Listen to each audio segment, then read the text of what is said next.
Baik, bismillahirrahmanirrahim. Assalamualaikum warahmatullahi wabarakatuh. Waalaikumsalam warahmatullahi wabarakatuh. Ya, alhamdulillahirabbil alamin. Ya, puji syukur maha senantiasa kita panjatkan atas kehadirat Allah Subhanahu wa taala. Yang mana pada pagi hari ini kita masih diberikan kesempatan, diberikan kesehatan ya untuk bisa kita melaksanakan rutinitas kita, yakni salah satunya adalah perkuliahan. Karena nikmat sehat itu tidak tergantikan dengan yang lainnya ya. Artinya tanpa ada rasa syukur tentunya itu akan menjadi hal yang buruk ya. Karena nikmat sehat itu sesuatu yang itu tadi membuat kita bisa melaksanakan segala aktivitas kita dengan baik dan lancar ya. Tanpa sehat tentu semuanya tidak akan bisa dilaksanakan dengan baik. Baik, untuk praktikum kita hari ini ya, kita sudah masuk ke materi untuk penentuan angka lempeng total atau kita kenal dengan istilah ALT. Mungkin ini dari istilahnya mungkin kalian masih baru pertama kali mendengar atau mungkin sudah pernah mendengar tapi belum jelas ya atau belum mengerti secara detail begitu. Karena sebetulnya ini bukan sesuatu yang asing ya di bidang kesehatan, karena ini kaitannya dengan bagaimana kita bisa mendeteksi suatu produk tertentu apapun itu, entah itu pangan, entah itu kosmetik ya, bisa dikatakan aman untuk kita gunakan. Jadi salah satunya itu harus bebas dari mikroba.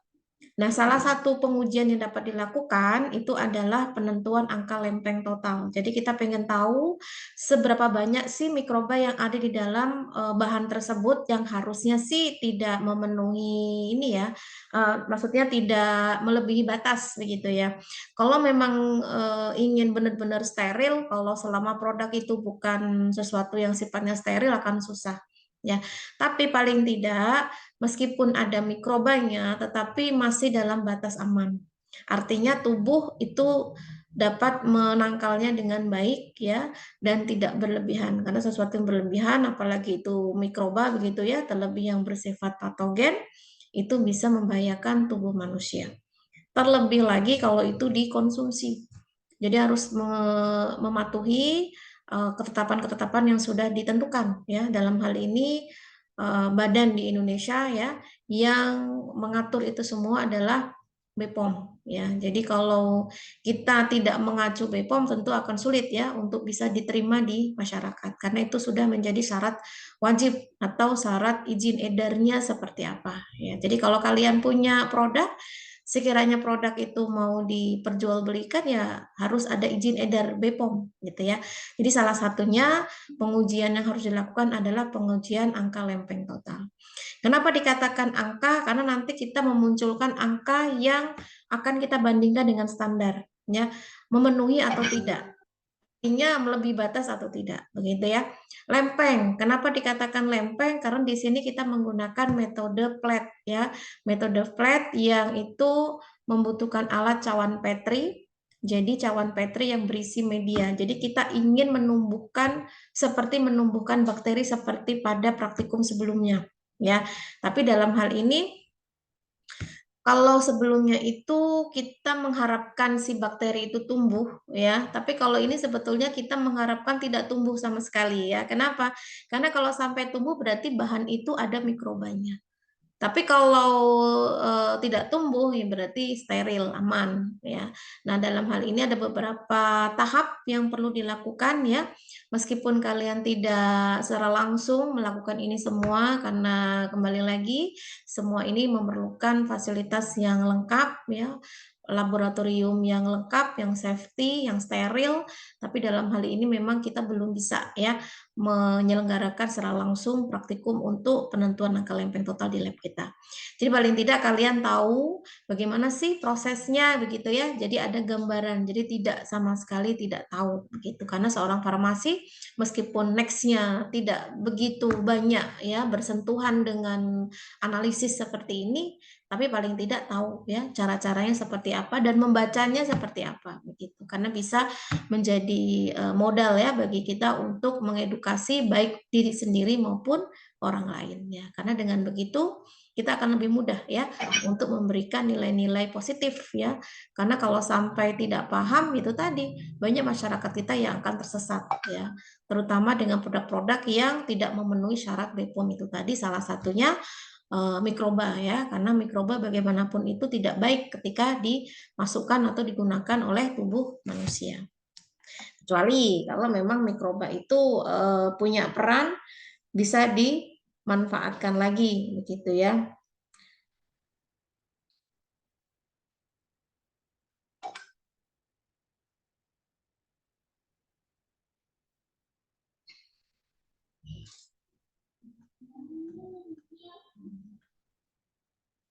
Oke. Nah, sebelum kita lanjut ya, untuk bagaimana proses pengujiannya, kalian harus paham dulu sebetulnya apa sih ALT itu kan begitu ya. Karena kalau kita nggak paham apa itu ALT, sulit ya untuk kita bisa melakukan prosedur itu begitu. Jadi sebetulnya ALT ya, jadi kalian harus sudah bisa terbiasa ya ketika kita membaca atau mendengar istilah ALT itu bukan sesuatu yang asing lagi. Uji ALT, nah itu sudah tahu. Oh iya itu untuk mikroba ya. Jadi untuk mengetahui keberadaan mikroba di dalam suatu sediaan ya, ada atau tidaknya. Kalaupun tuh ada, jumlahnya berapa dan melebihi batas atau tidak begitu. Makanya ALT ini bisa disebut sebagai parameter, tapi salah satu ya, karena yang lain banyak. Salah satu parameter untuk menentukan mutu ya. Artinya dalam hal ini kita perlu menerapkan yang disebut sebagai metode analisis ya. Itu tadi meskipun nanti kalian tidak bersinggungan langsung, tidak bersentuhan langsung untuk menganalisis ini semua, paling tidak kalian itu ada basic. Karena ini menjadi bagian dalam capaian pembelajaran kalian yang nantinya akan menjadi TTK ya. Nah, istilah lempeng total ini sebetulnya metode yang umum ya. Karena Pak umum, karena ya itu tadi sudah biasa digunakan ya untuk menghitung keberadaan bakteri itu tadi ada atau tidaknya di dalam sediaan yang kita periksa gitu ya. Nah, kita sih berharapnya tidak ada gitu ya. Artinya berarti produk kita aman gitu, terutama yang pangan. Nah, tapi kalaupun toh memang ada ya, karena kita nggak bisa memaksakan kondisi lingkungan yang ada kontak dengan produk kita begitu ya. Bahkan udara ini pun juga bisa menjadi penularan begitu ya untuk bisa berpindah tempat ke produk kita begitu. Tapi paling tidak jumlahnya itu tidak melebihi batas ya. Nah, dalam tekniknya nanti, karena ini sebetulnya materi yang sebelum-sebelumnya itu mendukung ya, jadi bukan lagi, saya tidak tahu Bu, apa itu teknik apa pour plate, apa itu teknik spread plate, itu jangan sampai tidak bilang seperti itu ya. Kenapa? Karena materi ini sudah disampaikan di metode teknik isolasi di minggu yang lalu gitu ya. Jadi kalau untuk penentuan angka ALT ini ya, ada dua teknik yang bisa digunakan begitu. Yang pertama adalah teknik pour plate ya, atau teknik cuang, jadi tuang ya, jadi cawan dituang begitu. Ini juga sudah pernah saya sampaikan caranya seperti apa. Kemudian teknik sebar atau yang kita kenal sebagai spread plate ya. Jadi ada dua teknik yang bisa kita lakukan ya.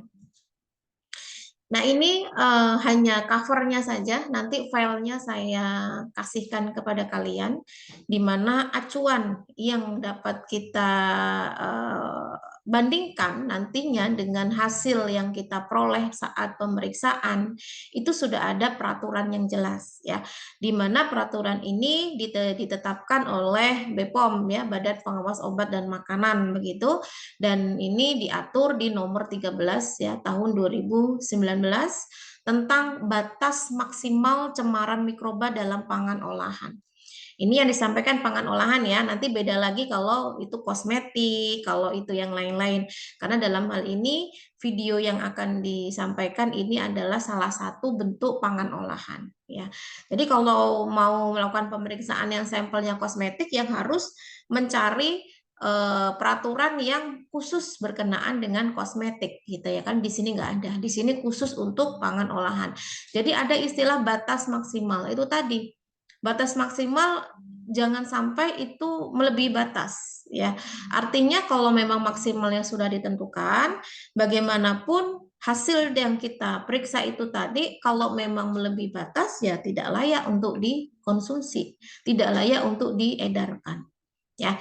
Tapi kalau masih di bawah begitu ya, nah masih boleh ya kita edarkan. Tapi itu tetap diperhatikan masa kadaluarsanya karena bagaimanapun masa kadaluarsa itu harus kita perhatikan secara seksama, terutama pada saat kita sebagai konsumen ya, kapan ini expirednya begitu ya, jangan sampai ketika sudah expired itu masih saja dikonsumsi, masih saja digunakan begitu.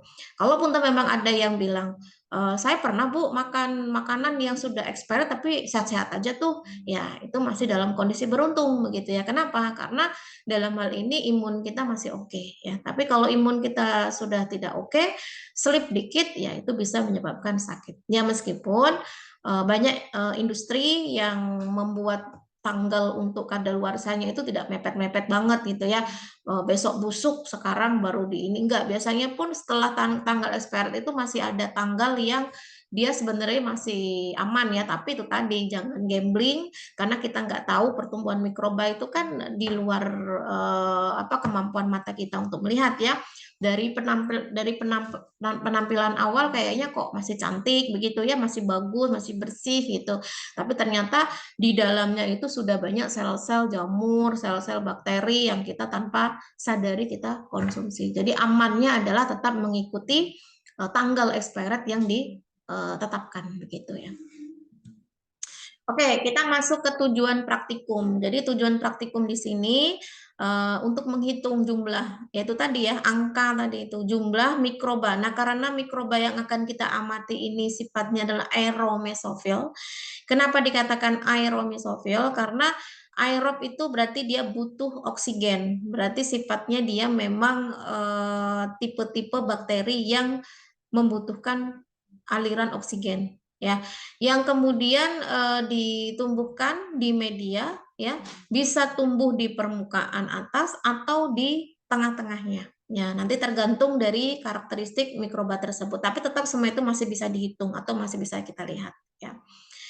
Kemudian yang kedua, menguji sampel yang kita gunakan itu atau sampel yang akan kita periksa itu ya, itu mengandung mikroba atau tidak ya. Kalaupun memang mengandung, melebihi batas atau tidak yang telah ditetapkan. Karena kalau sampai melebihi batas ya itu tadi, itu bisa berisiko untuk kesehatan ya. Ya kalaupun dipaksa itu tadi dampaknya atau efeknya itu mungkin tidak langsung segera begitu ya, tetapi butuh waktu dan akhirnya kondisi imun kita pun tidak mampu untuk menangkal ya. Artinya dalam hal ini sebisa mungkin kita upayakan untuk menghindari, jangan sampai kita menggunakan produk-produk yang sudah kadaluarsa atau produk-produk yang tadi berisiko banyak mikrobanya. Sebetulnya kita ini sudah bisa menebak ya, paling tidak itu dari faktor yang bisa kita lihat ya, faktor lingkungan begitu, terutama yang pangan ya. Bagaimana sih kemasannya, bagaimana sih cara menjualnya begitu ya.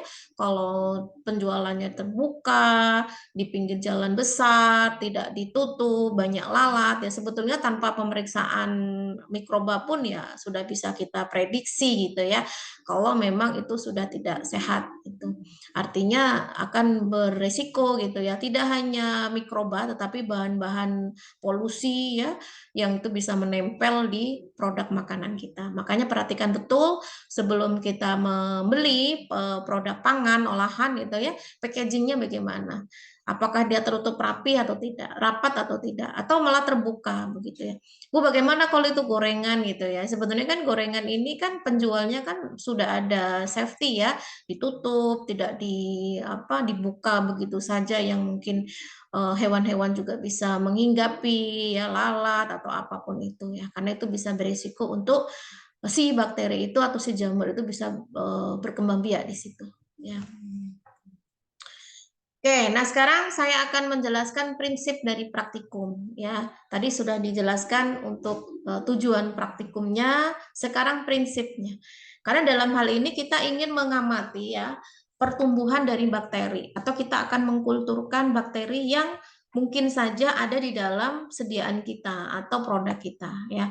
Nah, di sini yang pertama adalah pertumbuhan koloni bakteri aerob mesofil ya. Jadi yang kita amati adalah memang bakteri yang bersifat aerob saja. Makanya dalam hal ini aerob itu ada di permukaan atas atau di tengah. Nah, itu masih bersifat aerob mesofil ya. Nah, setelah si sampel ini, produk ini dienukulasikan di dalam cawan Petri yang berisi media. Ya, harapannya sih memang ketika diinkubasi selama 24 jam atau 2 hari ya, sama aja tergantung dari kebutuhan, itu tidak ada bakteri yang tumbuh. Itu berarti aman gitu ya. Berarti makanan kita itu bebas dari mikroba. Nah, kalau sampai dia tumbuh berarti kan mengindikasikan di dalam sediaan itu ada bakterinya. Nah, makanya kita harus benar-benar cek dulu media yang kita buat itu harus bebas dari mikroba. Makanya perlu ada tahap sterilisasi media ya. Kemudian ketika sudah dituangkan di dalam cawan Petri itu ketika sudah memadat tidak boleh langsung digunakan. Kenapa? Karena harus ditunggu sampai 24 jam dulu. Atau kita kenal dengan istilah masa inkubasi, dimasukkan ke dalam alat inkubator. Kenapa?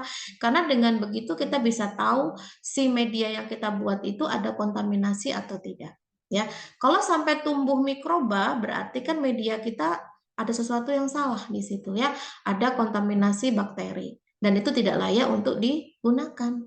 Makanya media yang bagus adalah ketika sudah dibuat, kemudian disterilkan, kemudian dituangkan ke dalam cawan Petri, ditutup hingga memadat, habis itu diinkubasi pakai inkubator selama 24 jam, lihat besoknya ada pertumbuhan bakteri atau jamur tidak. Kalau tetap mulus, tetap jernih, ya itu berarti aman. Tapi kalau ada sedikit aja yang seperti putih-putih, hitam-hitam di pojokan, di tengah, di mana yang ada di permukaan cawan itu, ya berarti tidak bisa digunakan. Ya, makanya ini penting sekali untuk melakukan pemeriksaan terhadap medianya sebelum dilakukan pengujian. Karena jangan sampai bakteri yang nampak itu tadi ternyata bukan dari sediaan pangan, tetapi dari medianya. Nah, ini kan berarti tidak mendukung dari hasil pemeriksaannya. Nah, kemudian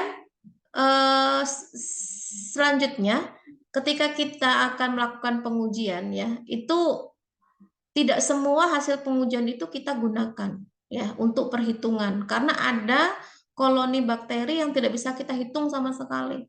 Makanya kita prioritaskan, kita pilih dulu cawan Petri yang berisi media yang sudah diberikan sediaan untuk diketahui bakterinya tadi. Itu dengan cara pengenceran ya, supaya tidak terlalu padat jumlah koloninya. Itu koloninya itu sekitar 25 sampai 250 koloni saja. Itu yang masih bisa kita hitung. Ya, di cawan tuh kelihatan. Tapi kalau sudah lebih itu udah kayak rata ya, kita susah ya menghitungnya. Padahal koloni itu sebetulnya kalau kalian lihat itu bukan satu sel bakteri ya, tapi itu adalah kumpulan dari beberapa bakteri. Makanya kita bisa melihat. Tapi kalau satu sel bakteri saja ya sangat mustahil ya kita bisa melihat secara langsung gitu. Karena itu tadi sifatnya mikroskopis. Tapi kalau koloni paling tidak dalam satu koloni itu ya ada kumpulan dari bakteri-bakteri yang dia memiliki karakteristik yang sama begitu. Jadi dia menggerombol. Nah, nanti kita bisa lihat yang disebut satu koloni itu yang seperti apa. Yang jelas dia harus terpisah dengan koloni-koloni yang lain. Ya. Nah, kemudian hasilnya itu dinyatakan sebagai angka lempeng total ya atau ALT. Nah, dalam hal ini nanti kita lihat berapa gram sampel yang digunakan ya. Nah, untuk alat dan bahan. Nah, ini yang nantinya akan kalian gunakan untuk pembuatan laporan ya. Nanti ada juga di videonya bisa kalian simak ya. Alat-alatnya semuanya harus steril karena dalam hal ini dilakukannya di laminar airflow ya, yang mana di situ sudah ada lampu UV-nya untuk sterilisasi. Tapi ingat, lampu UV tidak bisa dihidupkan ketika pada saat kita sedang kerja. Itu dihidupkan sebelum kita kerja sebagai pensterilan meja yang akan kita gunakan dalam kondisi yang tertutup. Nah, kalau sudah selesai baru kita matikan ya. Kemudian ada blowernya ya untuk sirkulasi udara. Jadi udara luar tidak bisa masuk, udara di luar di dalam juga tidak bisa keluar ya. Jadi dalam hal ini benar-benar steril. Jadi hanya tangan kita yang masuk ke dalam laminar airflow itu. Jadi badan kita ya itu tetap berada di luar.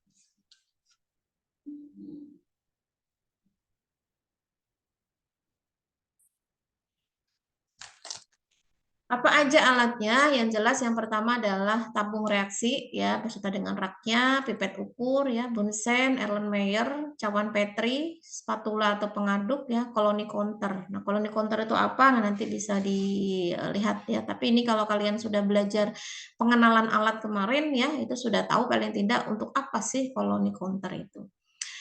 Nah, bahannya di sini bahan yang akan diperiksa itu adalah serbuk jahe yang berasal dari pasar ya. Jadi sudah ada merek tertentu nanti di videonya itu untuk dilihat keamanan ya mikroba dari serbuk jahe yang sudah diperjualbelikan. Kemudian medianya yang digunakan adalah media PCA. Jadi memang ini berbeda dengan media-media sebelumnya untuk teknik isolasi yang kebanyakan menggunakan media Na, natrium agar. Nah, kalau untuk pemeriksaan secara ALT itu pada umumnya menggunakan media plate count agar, tapi tetap ya nanti dalam bentuk agar atau memadat atau kita kenal sebagai PCA. Kemudian kita butuh BPW. BPW itu buffer peptone water, itu untuk pengenceran. Kalau sebelum-sebelumnya mungkin kita belajarnya menggunakan pengencerannya dengan Aquades, tapi kalau untuk pemeriksaan ALT kita menggunakan buffer peptone water atau kita sebut dengan BPW. Ya, jadi nanti di video ketika kalian mendengar apa itu PCA, BPW itu sudah tahu, oh ya PCA itu untuk medianya yang nantinya akan ditumbuhkan, dan BPW itu pengencernya. Kenapa butuh pengencer? Karena serbuk jahe ini tidak bisa langsung dituangkan begitu aja di cawan Petri yang berisi media. Harus diencerkan dulu, harus dalam bentuk larutan atau suspensi. Ya, itu pun dilakukan beberapa kali pengenceran, ya pengenceran 1, 2, 3 dan seterusnya sesuai dengan kebutuhan, begitu ya. Nah, untuk pembuatan media dan buffer pengenceran sebetulnya ini sama ya dengan cara pembuatan media sebelumnya. Kita butuh perhitungan khusus di mana perhitungan itu disesuaikan dengan peraturan atau ketetapan yang ada pada kemasan. Karena kita menggunakan media PCA, dilihat di label pada kemasan itu dalam 1 liternya itu butuh berapa gram yang harus dilarutkan. Nah, itu kalau untuk media PCA itu dalam 1 liternya itu membutuhkan 22,5 gram. Ya, jadi kita tetap bisa menggunakan rumus V1 per W1 sama dengan V2 per W2. V1 itu volume standar, W1 itu berat standar. Jadi ini sudah ada ketetapannya di kemasannya atau di tulisan labelnya. V2 sama W2 ini sorry ya, ini salah, ini W2. W2 itu adalah volume V2 itu volume yang ingin dibuat. Kemudian kalau W2 itu adalah, saya edit sekalian, berat yang dibutuhkan ya. Jadi dalam hal ini kita bisa menggunakan perhitungan perbandingan seperti itu. V1 per W1 sudah ketemu ya. Di sini berarti 22,5 gram per 1 liter atau 1000 mili. Kemudian X ini berarti berat yang dibutuhkan ya per berapa ingin membuatnya. Kalau dalam video nanti akan dibuat 200 mili. Berarti per 200 mili ya. Berarti setelah dihitung kita menggunakan perkalian silang ya, 1000 X sama dengan ini dikali ini ketemunya 4500, berarti X-nya adalah 4500 dibagi 100 bagi 1000 berarti ketemunya 4,5 gram. Jadi kita harus menimbang 4,5 gram media PCA dalam bentuk serbuk lalu dipanaskan menggunakan Aquades ya sebanyak Itu 200 mili ya, seperti kita membuat media-media Na sebelumnya. Nah, untuk pengencernya juga sama ya, karena pengencer dalam hal ini menggunakan perbandingan yang sama juga, V1 per W1 sama dengan V2 per W2. Ini juga kebetulan sama ya. Jadi standarnya adalah 25,5 gram dalam 1 liter Aquades. Sedangkan kalau pada PCA itu 22,5, jangan kebalik ya. Nah, 25,5 gram itu adalah standarnya. Jadi per 1000 X sama X per, karena dia ingin membuat 100 mili berarti 100 mili ya, sehingga diperoleh berapa sih yang ditimbang untuk buffernya, itu adalah 2,55 gram. Jadi 2,55 gram dalam 100 mili, 4,5 gram PCA dalam 200 mili. Semua tergantung dari kebutuhan berapa mili membuatnya, 100 mili kah, 200 mili kah, atau lebih ya, semua tergantung berapa yang dibutuhkan ya. Nah, untuk pengencer ini tadi saya sudah menjelaskan di awal, pengencer ini untuk mengencerkan sampel karena sampelnya dalam bentuk serbuk. Nah, nanti dalam 1 gram kita ambil 1 gram sampelnya itu ya, kemudian kita encerkan ya dalam 25 ml BPW ya. Jadi nanti dari sekian banyak yang sudah dibuat dari 100 mili ini yang kita ambil hanya 25 ml saja ya, untuk melarutkan 1 gram sampel serbuk jahe. Jadi tidak semua satu bungkus kita masukkan, kita timbang dulu 1 gram, kemudian kita encerkan menggunakan pengencer BPW. Nah, ini pun nanti pada saat pengujian itu harus dilakukan pengecekan ya. Jangan sampai ada pertumbuhan mikroba di dalam pengencer atau ada pertumbuhan mikroba dalam media ya. Harus steril semua. Jadi kalau sampai ada pertumbuhan mikroba ya, kalau jumlahnya masih ditolerir, mungkin kita hanya mengurangi jumlah koloni. Tapi kalau sampai banyak yang ditemukan ya, bakteri yang tumbuh, ya berarti harus mengulang dari awal. Artinya tidak bisa dilanjutkan. Oke, nanti kita akan melihat ya bagaimana video pembuatan caranya ya, dari pembuatan media, pengenceran, dan lain-lainnya. Nah, di sini prosedur praktikum ya. Prosedur praktikum yang pertama, kita mempersiapkan sampel yang akan kita uji ya. Jadi itu tadi tidak bisa langsung satu wadah serbuk jahe langsung kita tuangkan, itu nggak boleh. Jadi kita menimbang dulu sebanyak 1 gram ya. 1 gram serbuk jahe kemudian diencerkan ke dalam 25 ml DPW. Nah, DPW ini kan sudah dibuat tadi pengencernya ya, yang kita buat sebanyak 100 mili tadi dengan perbandingan itu tadi ya, dengan perhitungan yang sudah ditentukan, yang diambil hanya 25 mili saja untuk mengencerkan 1 gram serbuk jahe ya. Kemudian kita membuat pengenceran untuk sampel yang akan kita lakukan uji ya. Jadi sampelnya cuma 1, tapi nanti pengencerannya ada 4 ya.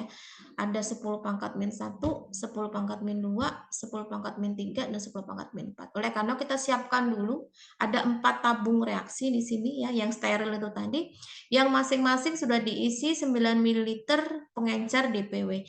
Kenapa menggunakan pengencer DPW? Karena sampelnya tadi diencerkan menggunakan DPW, tidak boleh pengencer yang lain ya.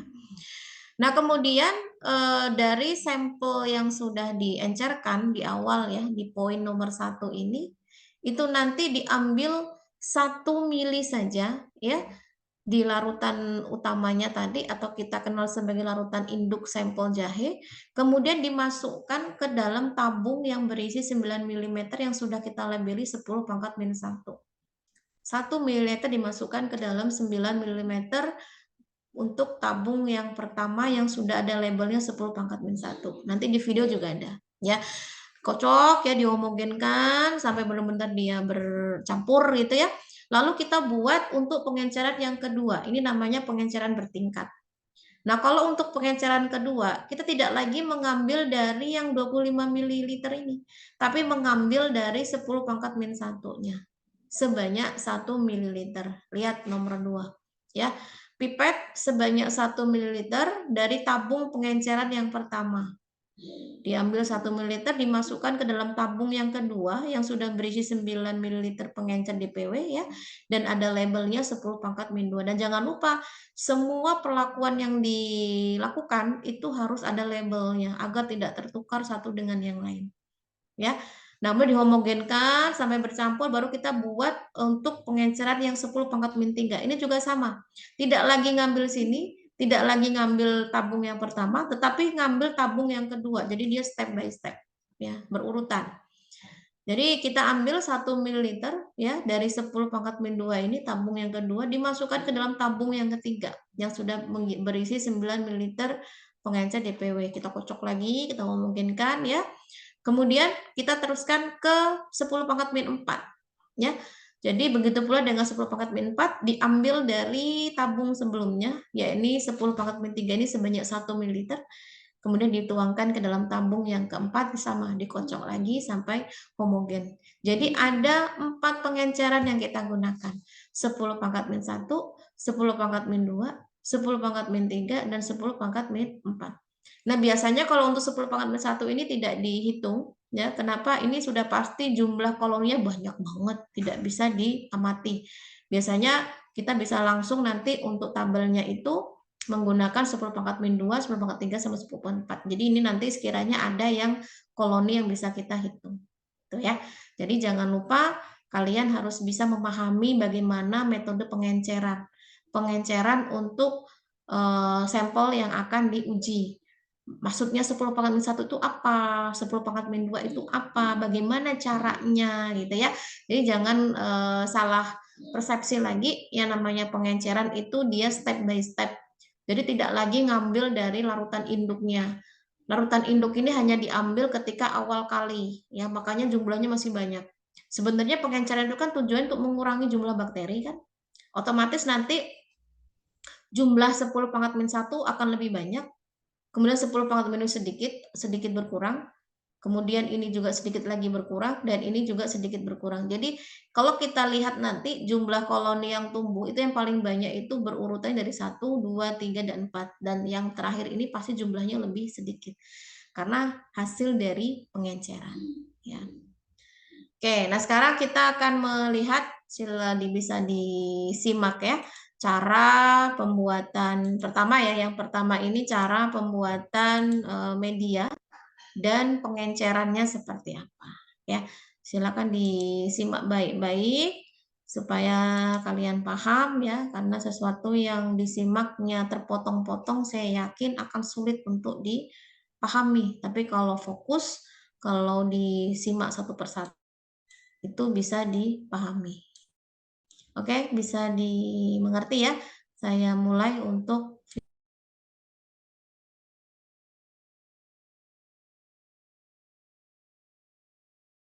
selanjutnya kita akan membuat pengencernya, yaitu buffer total water.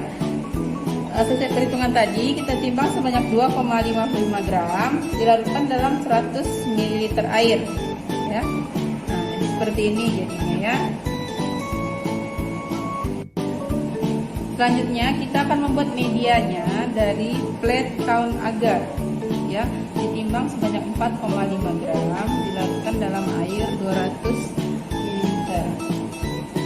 Ini dipanaskan.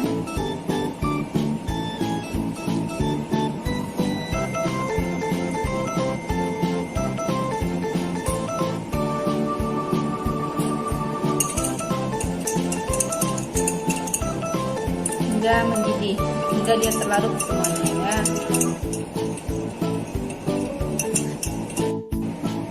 Pertama ditimbang 1 gram serbuk jahe, kemudian dimasukkan ke dalam 25 ml pengencernya, itu BPW.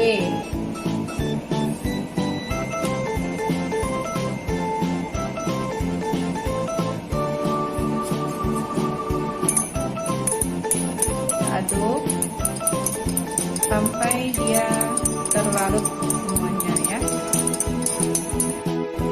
Disiapkan 4 tabung reaksi yang masing-masing telah berisi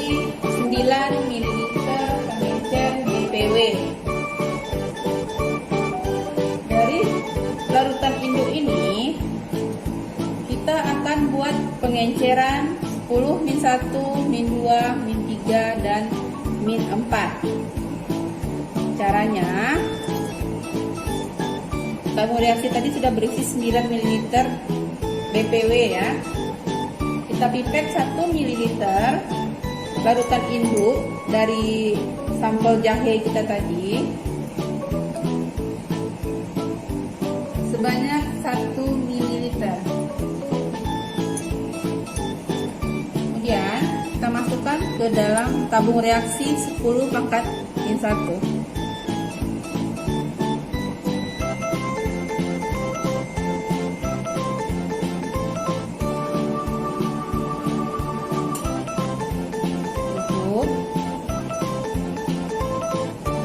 Kemudian dikocok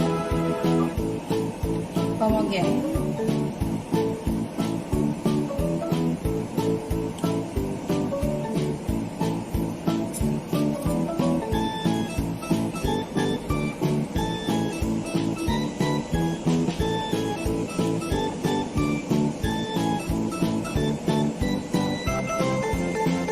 Selanjutnya untuk pengenceran 10 min 2,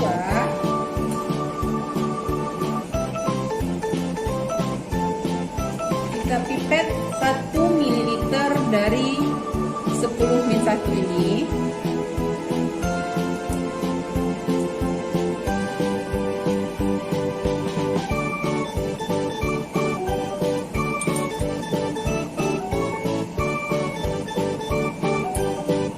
Kita masukkan ke tabung reaksi yang kedua untuk pengenceran 10 pangkat min 2.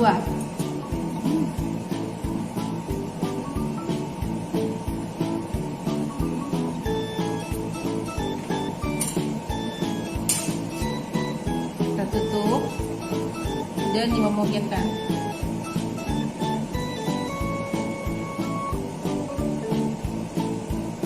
Nah, begitu selanjutnya untuk 10 pangkat min 3 dan min 4. Dipipet 1 mili dari 10 min 2 dimasukkan ke 10 min 3. Selanjutnya pipet lagi 1 mili dari min 3 masuk ke tabung reaksi keempat, pengenceran 10 pangkat min 4.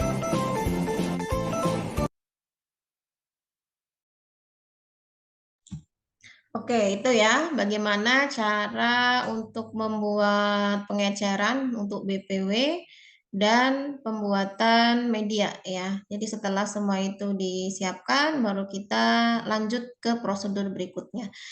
Kalaupun toh memang nanti di video itu dijelaskan pengencernya dalam hal ini BPW ya, nanti sampai akhirnya itu tetap ada semacam pemeriksaan untuk pengencernya dulu gitu ya, apakah dia itu bebas dari mikroba atau tidak ya. Jadi kalau memang ada kontaminasi dan itu melebihi dari batas yang ditentukan, berarti pengujian ini gagal, artinya tidak bisa dilanjutkan. Makanya penting sekali tahap sterilisasi itu dilakukan ya. Nah, setelah itu apa yang perlu dilakukan untuk tahap Selanjutnya kita berikutnya ya? Jadi setelah semuanya dipersiapkan ya, harus ada tahap di mana kita harus mensterilkan ya semua alat-alat. Nah, dalam hal ini adalah cawan Petri ya. Di mana cawan Petri itu menjadi bagian yang penting ya. Jangan sampai cawan Petrinya itu tidak steril, kotor ya, yang itu memungkinkan akan ada bakterinya, ada jamurnya, karena di wadah itulah nantinya bisa menjadi penentu ya, penentu keberhasilan dari pengujian. Nah, untuk praktikum yang ada di video ya, jadi cawan Petri yang dibutuhkan di sini itu ada 10 ya, jadi siapkan 10. Jadi 8 cawan Petri itu untuk siplo dan duplo. Maksudnya apa? Kita ada semacam perlakuan pengulangan, replikasi. Kan tadi itu ada 4 pengenceran. Harusnya kan 4 cawan Petri saja ya, pengenceran 1, 2, 3, dan 4. Tapi karena harus ada duplo ya, dia redouble gitu ya, harus ada semacam replikasi, maka setiap pengenceran itu butuh 2 cawan Petri. Berarti 2 kali lipatnya ya. Kalau satu replikasi kan 4 cawan Petri, berarti kalau 2 replikasi berarti 8 cawan Petri ya. Tapi jangan lupa diberikan pengenceran apa label pengencerannya 10 pangkat min 1K, 10 pangkat min 2K dan seterusnya. Nah, kemudian duanya untuk apa? Duanya ini untuk uji sterilitas. Nah, ini yang saya sebut-sebut dari awal ya. Ini juga sebagai penentu. Kenapa? Kenapa pengencer sama media itu harus steril. Jadi kalau sampai pengencer sama medianya ini tidak steril, berarti tidak bisa dilanjutkan ya, atau harus diulang dari awal untuk pembuatan medianya. Jangan sampai ada kontaminasi ya. Tapi kalau sudah aman ya berarti tidak ada kendala, pengencer dan media sudah dibuat dengan secara sebaik-baiknya dan layak untuk digunakan menumbuhkan mikroba ya. Nah, kemudian setiap tabung reaksi yang berisi larutan sampel sesuai dengan pengencerannya tadi ya, itu masing-masing diambil 1 ml ya ke dalam cawan Petri yang sudah berisi media yang dipadatkan ya, sudah memadat gitu ya. Tapi kalau belum memadat ya ini ya, dalam hal ini memang kita butuh upaya untuk tahu bagaimana sih cara pembuatan media yang baik gitu ya. Jadi media kalau itu basicnya adalah agar ya jangan sampai tidak memadat gitu ya. Berarti ada kesalahan dalam perhitungan perbandingannya. Atau mungkin masih dalam bentuk apa lendir-lendir menjendal antara jadi nggak jadi ya itu nggak bisa. Terus benar-benar dia padat. Nah, kemudian karena di sini pada praktikum di video itu menggunakan medianya adalah PCA ya, setelah media PCA itu dibuat, kemudian di sini yang digunakan adalah metodenya adalah metode tuang ya. Jadi memang tidak perlu harus menunggu memadat ya. Jadi setelah itu dimasukkan ke dalam cawan Petri, itu akan bersamaan dengan ditambahkannya media PCA yang dibuatkan. Jadi dia memadatnya barengan dengan sampel itu tadi ya. Jadi kita perhatikan metode mana nih yang akan kita gunakan. Ya, jadi spread plate atau pour plate ya. Kalau dalam video ini tadi yang digunakan adalah yang metode tuang ya. Nah, kemudian setelah itu bercampur ya antara sampel uji sesuai dengan pengencerannya dengan media ya, kemudian dihomogenkan. Ya, nanti ada di video ya dengan cara menggoyang-goyangkan membentuk angka 8. Gimana sih cara angka 8 ya nanti ada di video ya. Nah, itu dua-duanya ya dibuat duplo. Jadi 2 cawan Petri yang disiapkan per pengenceran. Nah, habis itu dibiarkan memadat, baru memadat. Tapi kalau sampai nggak memadat dan nggak padat-padat berarti salah ya. Salah dalam perhitungan pembuatan medianya. Nah, ini juga berlaku untuk pengenceran yang lain ya. Jadi setiap pengenceran itu harus dituangkan ke dalam media ya. Artinya dalam hal ini sudah kita siapkan cawan PT sejumlah 8 itu tadi untuk pengenceran masing-masing 2 gitu ya. Nah, setelah selesai baru kita uji sterilitas. Jadi kalau uji sterilitas ini sama tekniknya dengan yang lain ya. Jadi menuangkan media PCA tapi tanpa adanya sampel. Namanya juga kan dia kontrol ya dalam hal ini. Kontrol untuk mengetahui apakah dia memang benar-benar layak untuk dilanjutkan atau tidak. Kalau dia ada bakterinya, padahal nggak ada sampelnya, cuma media aja, nah berarti ada sesuatu dengan medianya. Begitu pula dengan pengencer.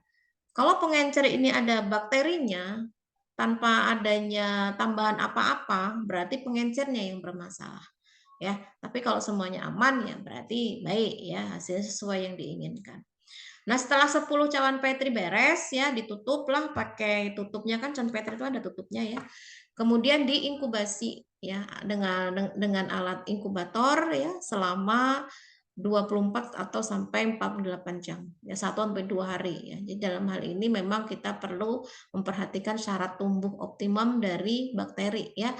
Jadi bakteri itu juga butuh waktu untuk tumbuh, meskipun tidak lama seperti pertumbuhan makhluk hidup yang lain ya, hitungan bulan, hitungan tahun. Tapi kalau bakteri hanya hitungan hari ya, atau ada juga hitungan menit ya, tergantung dari jenis bakterinya. Nah, tapi kita biasanya menggunakan prosedur umum ya, ditunggu sampai 24 jam sehingga betul-betul semuanya itu bisa tumbuh kalaupun toh memang ada. Tuh. Nah, kemudian yang perlu diperhatikan dalam hal ini posisi dari cawan Petri yang nantinya akan dimasukkan ke dalam inkubator itu dalam kondisi terbalik. Ya, tutupnya yang di bawah. Nah, ini nanti silakan dicari. Kenapa pada saat proses inkubasi itu tutup dari media cawannya itu ya posisinya dia terbalik ya, tapi tidak boleh tumpah ya, tetap terbalik karena kan dia medianya padat, apalagi dia bercampur dengan media ya untuk sampelnya, jadi memadatnya bersama gitu.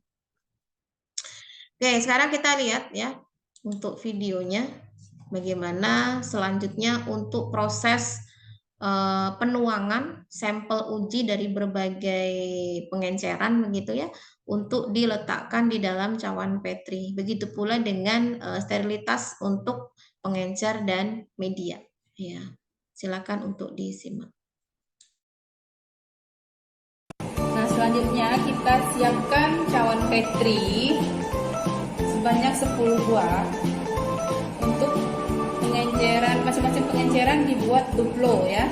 Ini min 1 dibuat duplo, min 2, min 3 dan min 4. Selanjutnya ini ada untuk Petri untuk uji sterilitas pengencer ditambah agar, kemudian yang ini untuk sterilitas medianya atau agar. Nah, dari tiap pengenceran ini dipipet 1 mili, dimasukkan ke dalam cawan Petri, kemudian ditambahkan dengan media agar BCA yang telah kita buat tadi ke dalam cawan Petri, dibuat secara duplo.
Biarkan memadat ya.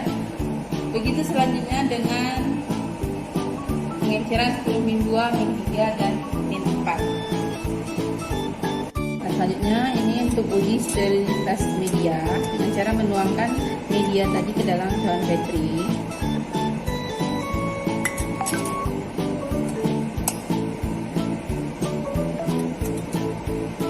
Dan dibiarkan memadat.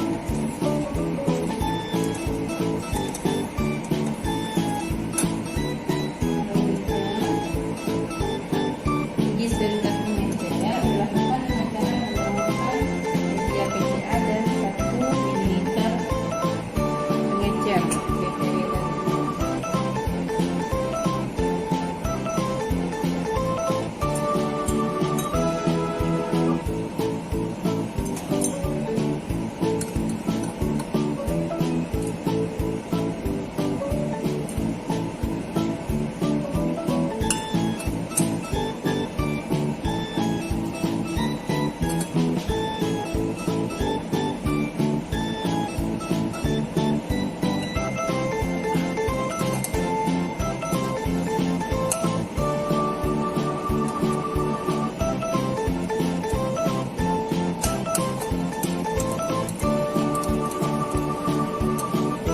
kita biarkan semua cawan petri ini agar dalam cawan petri ini memadat. Setelah itu kita akan inkubasi dalam inkubator pada suhu 37 derajat Celcius selama 24 sampai 48 jam.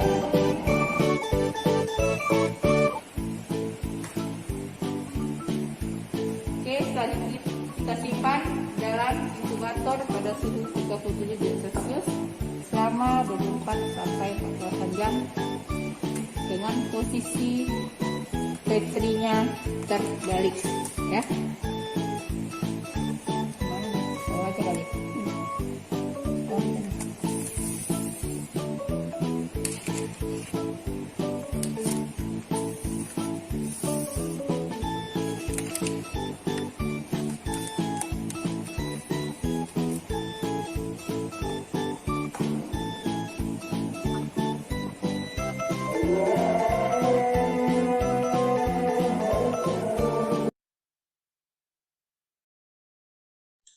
Oke, itu ya untuk video bagaimana cara menuangkan sampel uji di dalam cawan Petri yang sudah disediakan ya, sejumlah duplo. Jadi ada 8. Saya flashback lagi ya.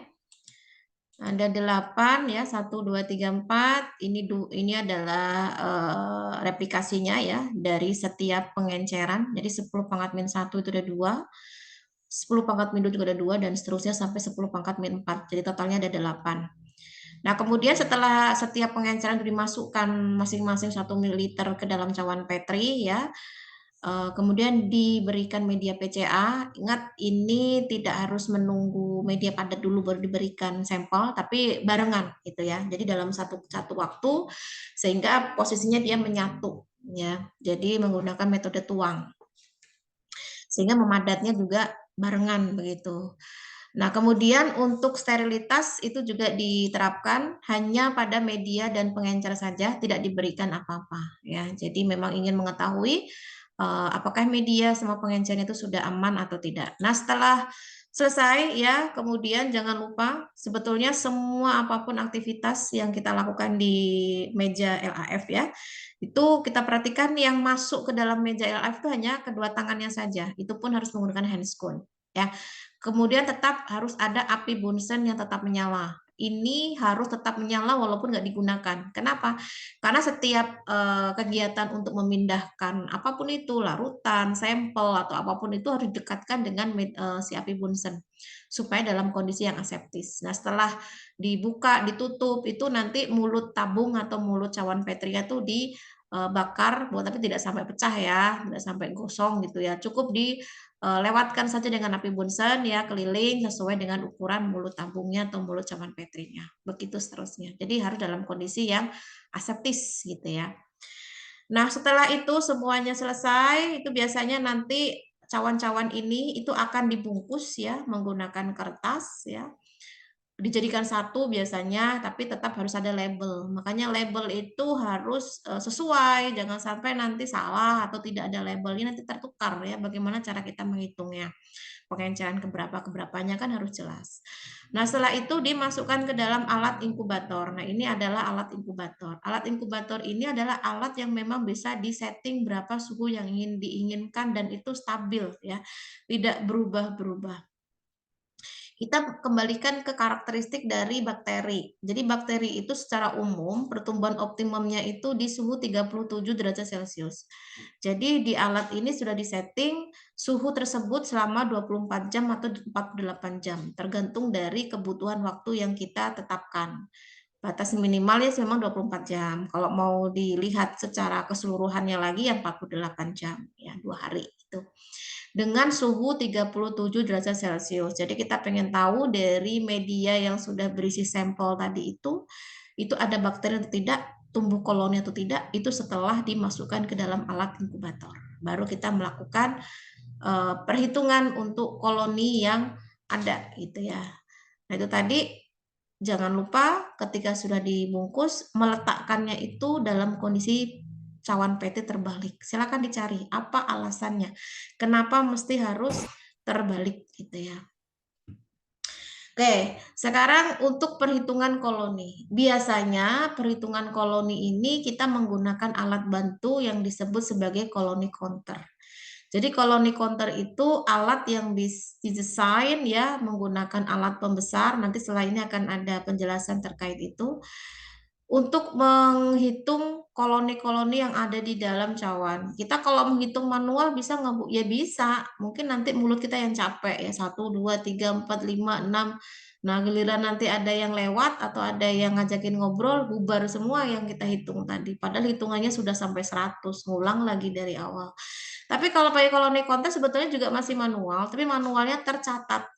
Jadi kita disediakan pena khusus yang itu dari alat itu. Pena itu ketika ditunjukkan ke dalam koloni, dicoret gitu, itu nanti secara otomatis angkanya akan masuk ke dalam sistem. Berapa yang sudah kita klik, klik, klik, klik, klik, klik. Jadi kalau pun toh memang jeda, ya nggak masalah gitu ya. Artinya semua masih terekod atau bisa dicatat gitu ya. Dan ada goresan penanya. Jadi kalau sudah digores ya nggak kita hitung lagi. Jadi yang kita hitung yang belum ada goresannya. Nanti akan ada contohnya seperti apa ya. Nah, ini bagaimana cara menghitung koloni, nanti bisa disimak tadi setelah dikeluarkan dari inkubator ya. Jangan lupa tetap labelnya ini harus terpasang seperti ini ya, sesuai dengan pengenceran berapa. Oke, silakan disimak untuk bagaimana cara perhitungannya. Kemudian nanti akan dituliskan di setiap cawannya itu seperti apa untuk hasil koloni yang sudah dihitung.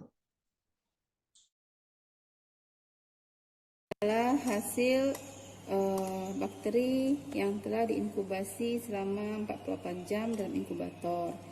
Nah, kita akan melihat jumlah koloninya menggunakan koloni counter ini. Ya, kita akan hitung jumlah koloninya untuk menentukan angka lempeng totalnya.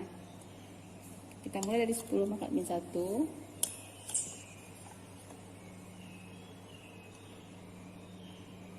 Ini koloni yang nampak di sini tidak bisa dihitung ya, karena terlalu banyak sekali.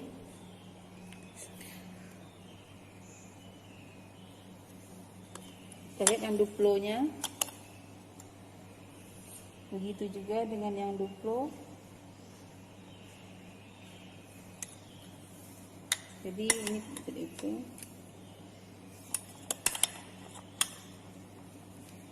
Kemudian 10 min 2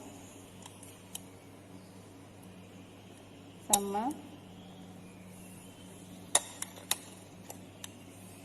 yang duplonya juga. Lanjut ke 10 min 3. Nah,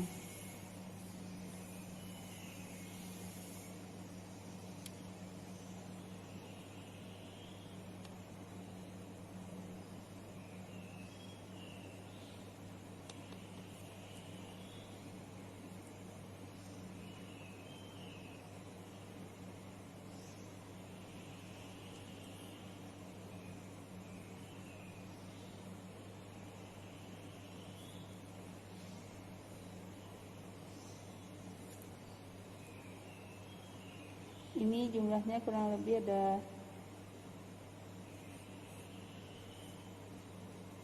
82. Duplonya ada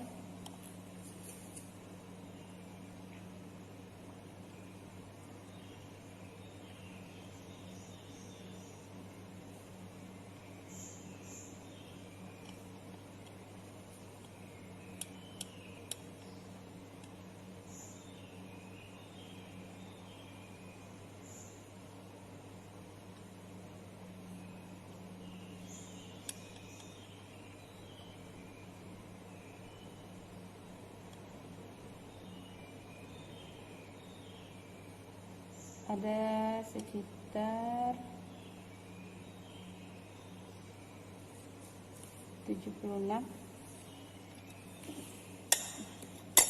Amin 4. 1.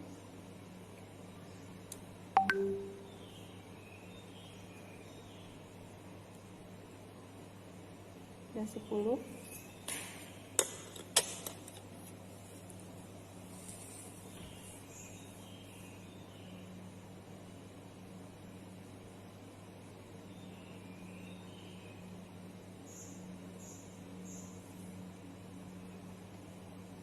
Ini ada 9.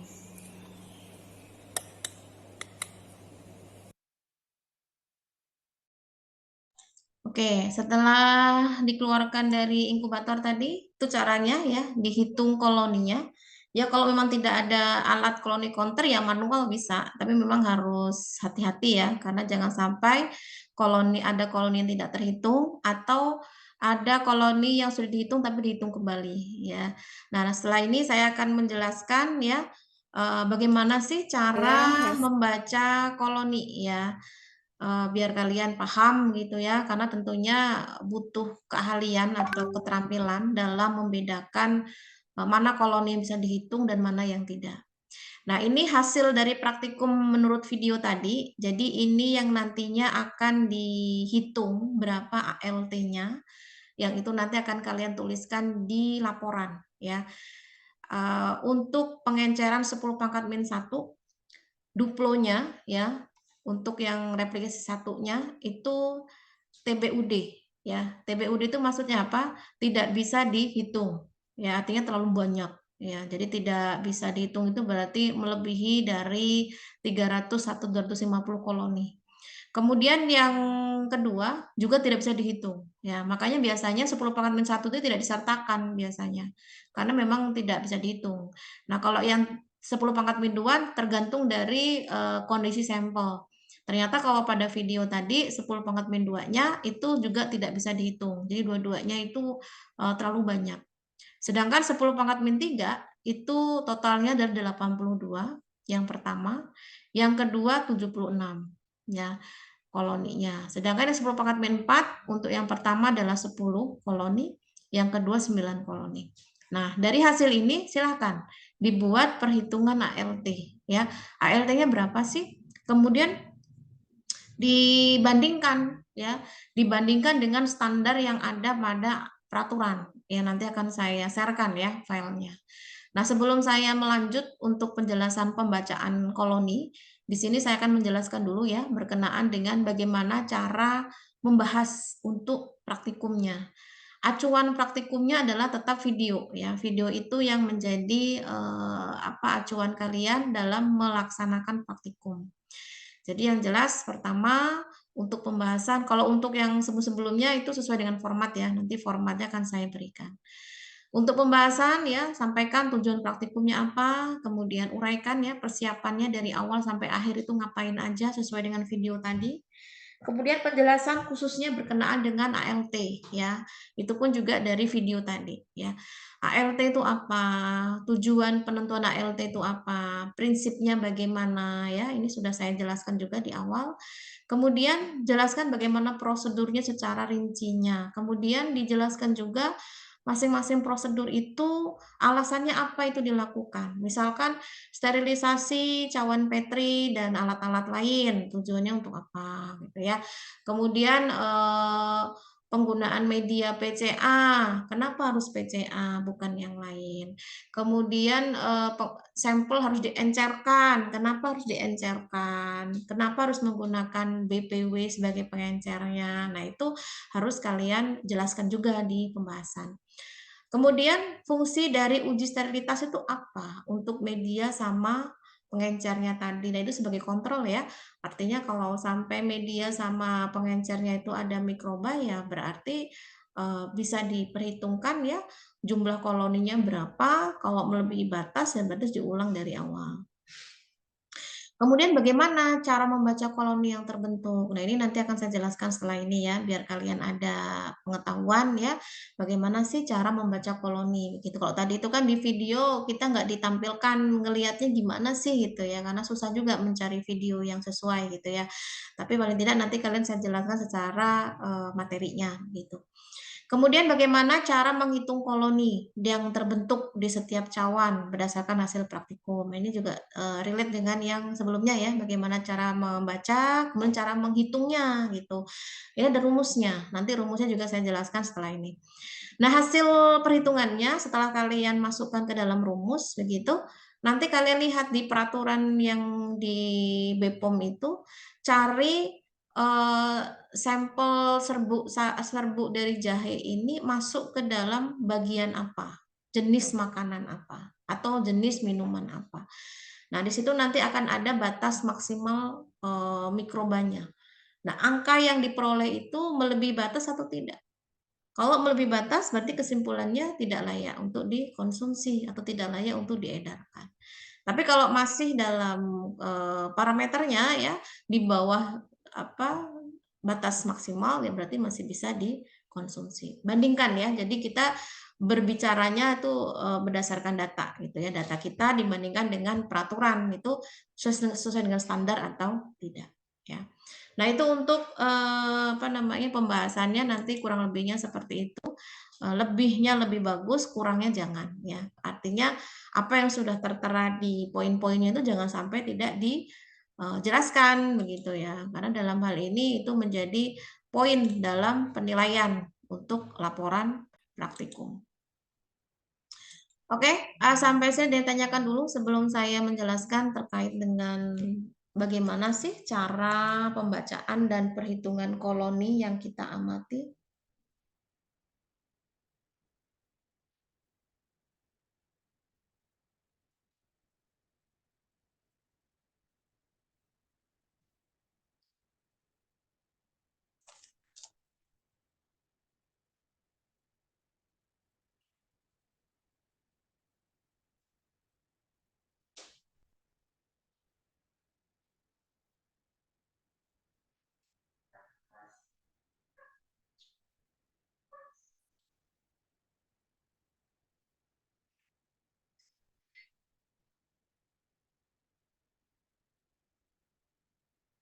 Oke, kalau tidak ada saya lanjut ya karena waktunya sudah mau habis. Nah, sekarang bagaimana cara membaca perhitungan pembacaan dan perhitungan koloni. Nah, tadi itu kan nggak di video tadi itu kan ngelihatnya dari samping aja ya.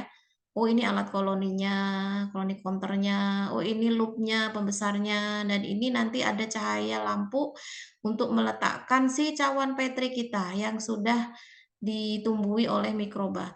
Nah, nanti penampakannya seperti ini. Jadi tugasnya adalah menghitung butiran-butiran koloni ini baik yang ukurannya besar maupun yang ukurannya kecil. Ada berapa di dalam cawan Petri kita ini. Kalau dia melebihi 250 berarti terhitung tidak dapat dihitung. Tapi kalau masih dalam hitungan 250 berarti masih bisa dihitung. Artinya lumayan untuk menguras ini ya, ketelitian dan energi begitu ya. Makanya kalau kita hitung manual ya bisa-bisa aja, tapi jangan sampai terdistrak dengan yang lain karena nanti ngulang lagi dan terus ngulang terus gitu ya. Karena sekalinya kita hitung kalau selip ya itu pasti akan ngulang lagi gitu ya, salah ngulang lagi gitu. Tapi kalau apa namanya pakai alat koloni itu kan ini ada layar ya di sini ya. Nanti angkanya yang sudah kita hitung ini kita klik klik klik klik menggunakan penanya ini penanya itu otomatis ya. Kayak Android itu kan ada pena khususnya itu pun hanya untuk Android itu gitu ya. Nah, ini alat juga koloni juga begitu, hanya untuk alat koloni counter aja. Jadi ketika diklik klik klik itu nanti angkanya muncul di sini gitu ya. Nah, pembacaan koloni mikroba ya, dalam hal ini bakteri gitu. Jadi ketika kita menumbuhkan bakteri di dalam media, terutama media agar gitu yang padat gitu ya pada cawan Petri, itu kan sebelumnya diinkubasi dulu ya selama 24 jam atau sampai 48 jam gitu ya sampai dia benar-benar tumbuh maksimal ya dan membentuk koloni. Ya. Jadi pertumbuhan bakteri itu bisa diamatinya ya dengan pertumbuhan koloninya. Kita nggak bisa mengamati pertumbuhan satu individu itu sulit karena tentunya butuh alat mikroskop. Tapi kan kita nggak bisa ya menghitung apa mengamati pakai mikroskop dengan cawan Petri seperti ini kan nggak mungkin ya. Nah, untuk memudahkan menghitung koloni itu tadi ya. Jadi kita membutuhkan yang namanya koloni counter. Nah, ini adalah contoh cawan Petri yang sudah ditumbuhi bakteri. Jadi kalau kalian lihat, ini ada koloni yang ukurannya besar sama koloni ukurannya kecil. Ini sama-sama koloni dan bisa dihitung dua-duanya. Jadi dalam hal ini yang penting dia terpisah dengan yang lain, ya. Jadi dia tunggal. Kalau dia ukurannya besar, ya ini dihitung satu, ya, koloni besar. Kalau ini koloni kecil, kecil-kecil selama dia terpisah, maka dihitung ada 1, 2, 3, 4, 5. Ya, ada 5 koloni. Berarti totalnya ada 6 dalam cawan Petri ini. Ya, jadi tetap dihitung satu-satu selama dia terpisah dengan yang lain. Tapi kalau dia ngegandeng jadi satu, contoh kayak ini nih. Ini kan harusnya 2 nih ya. Tapi karena dia tergabung atau tergandeng seperti ini, maka dihitung satu. Tapi kalau dia misah seperti ini, dihitung satu. Jadi pada gambar ini kesimpulannya adalah perhitungan koloni untuk yang besar dan kecil itu nilainya sama-sama satu ya. Jadi walaupun ini nanti digabungin ukurannya sama, ya tetap ini dihitung satu-satu karena dia terpisah satu dengan yang lain. Jadi yang ini 1, ini 5. Jadi jumlah koloni yang ada pada cawan ini adalah 6 koloni. Nah, seperti itu cara membaca koloninya. Namun dalam kondisi tertentu kita tidak bisa mengharapkan pertumbuhannya itu selalu cantik, ya bulet-bulet, enggak, kadang-kadang bleber ya, kadang-kadang dia ngegandeng seperti rantai, ya, tapi tetap semua itu masih bisa kita upayakan untuk menghitung. Karena ada beberapa tipe ya, tipe koloni yang bisa tumbuh ya, itu ada koloni spreader ya. Jadi koloni spreader pun itu ada 3 tipe. Ada spreader 1, spreader 2, dan 3. Nah, sekarang kita bahas yang spreader dulu tuh maksudnya apa. Nah, kalau yang spreader tuh dia hampir rata gitu ya. Jadi dia nggak bentuknya bulat-bulat itu enggak. Nah, yang pertama adalah rantai koloni. Jadi dia bentuknya itu kecil-kecil, bulat-bulat, tapi dia jadi satu. Ya, jadi dia ngelompok. Nah, kalau seperti ini kita nggak bisa menghitung 1, 2, 3, 4, 5, 6. 6 koloni itu nggak bisa. Karena dia dalam satu gerombolan, ya, meskipun dia bulat-bulatnya terpisah seperti ini, tapi dalam satu gerombolan tetap dihitung satu koloni. Ya, ini tipe 1. Nah, kemudian tipe 2 dan tipe 3, ya, ini masing-masing dihitung satu. Kalau dia memang nyebarnya itu ini ya, luas gitu ya. Jadi dia memang bentuknya itu nggak bulat-bulat, tapi dia nyebar gitu ya. Nah, ini juga dihitung, tapi tidak bisa berapa jumlahnya, tetap satu gitu ya. Jadi masing-masing dihitung satu gitu. Nah, kemudian kita lihat kalau ada catatan khusus ya. Kalau dia bentuknya spreader seperti ini, ya, tapi dia itu menguasai 25% dari luas cawan, maka dia ini. Oh, aku tak iniin si junior dulu. Oh iya. Biar dia tahu dulu. Ya, itu tidak bisa dihitung ya. Artinya ini ada kegagalan, harus diulang ya. Tapi kalau spreadernya masih di ujung seperti ini masih bisa dihitung. Oke, sebentar ya.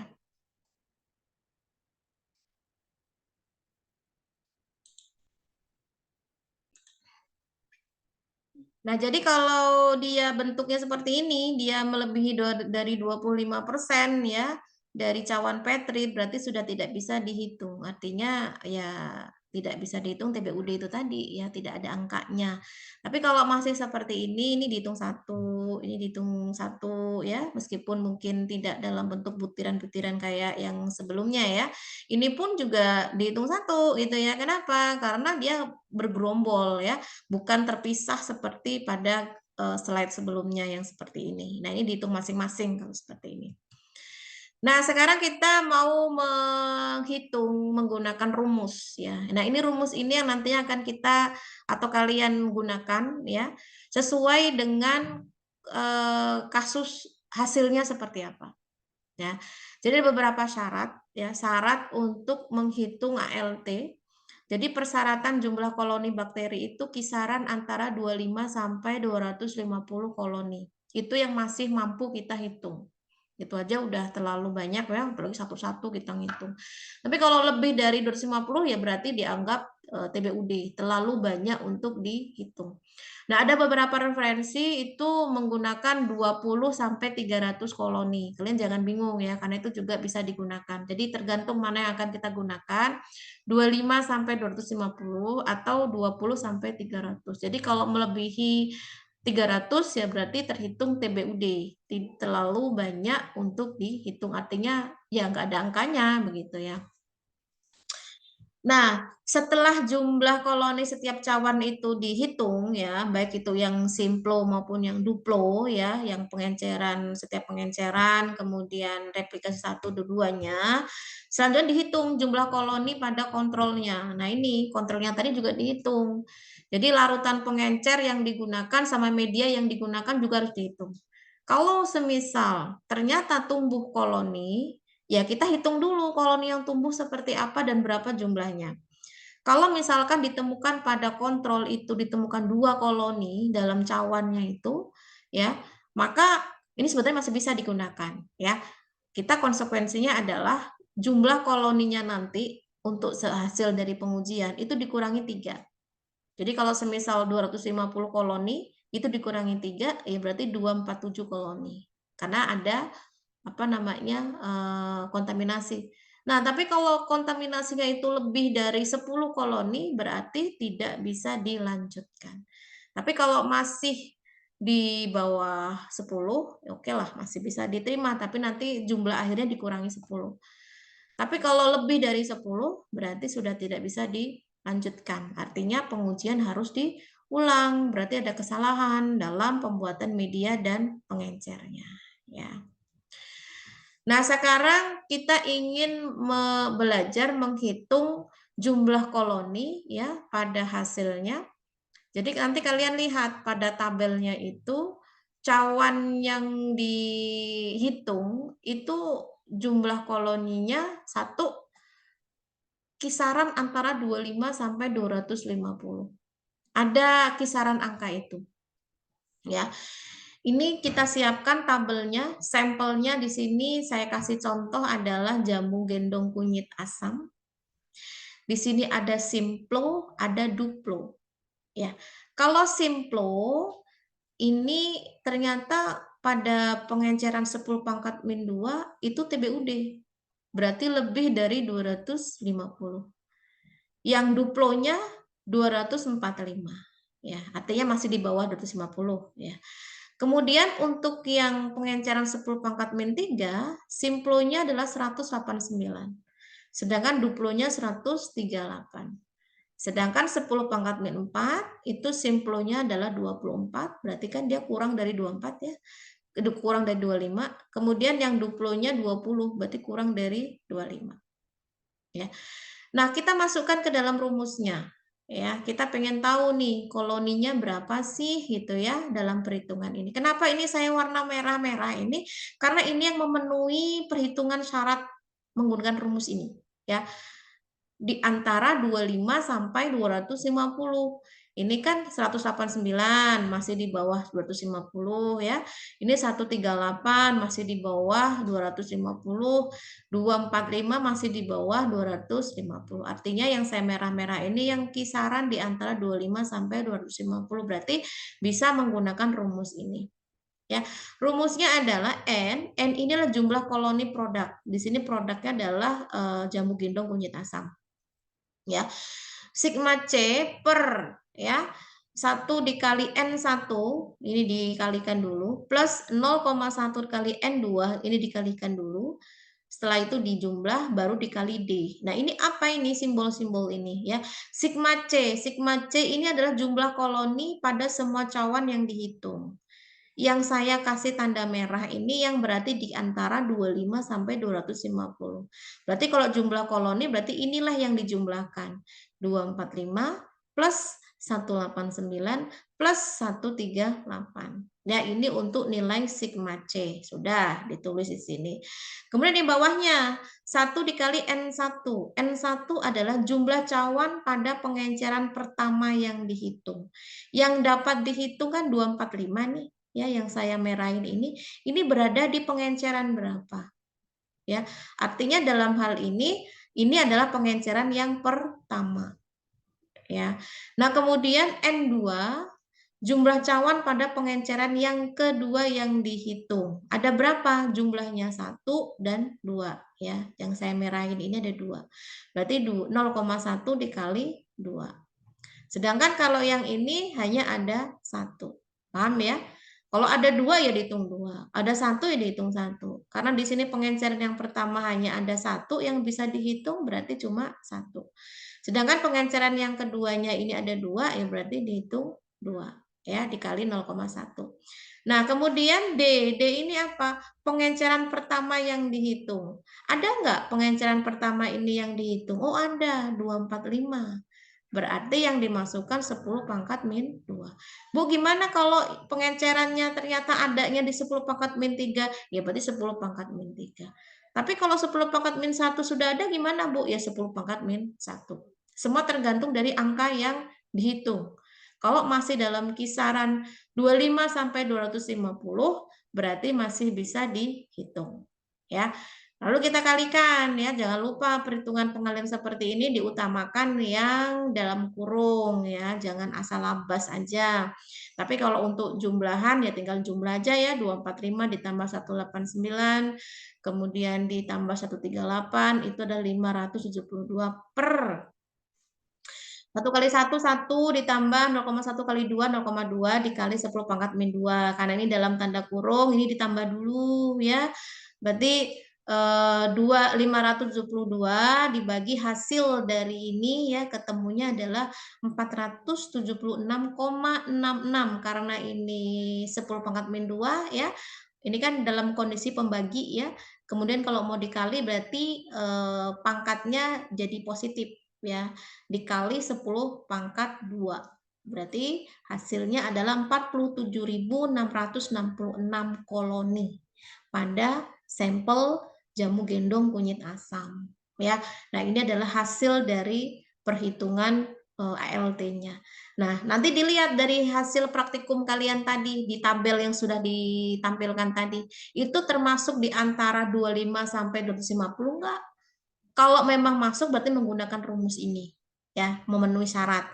Tapi kalau dia nggak masuk ya, berarti dia dihitung apakah semua koloninya lebih dari 250, berarti kita menggunakan rumus yang kedua. Ya. Rumus yang kedua ini contoh ya. Kalau koloninya itu lebih dari 250 semua. Ini sama-sama jamu gendong kunyit asam ya. Jadi ada simplo, ada duplo. Untuk 10 pangkat min 2 sama 10 pangkat min 3 ini lebih dari 250 semua, tapi TPUD nggak bisa dihitung ya. Nah, kalau untuk yang 10 pangkat min 4 ini masih bisa dihitung ya. 678 sama 437 ya, ini sampai nowhere juga ini ngitung sampai segini banyaknya. Tapi ya itulah ya, karena ini adalah prosedur yang harus ditetapkan. Jadi tidak boleh tidak dihitung. Nah, tapi rumusnya berbeda dengan yang tadi. Kalau rumus yang tadi itu kan kita memasukkan segala komponen-komponen sesuai dengan perhitungannya. Tapi kalau yang ini enggak.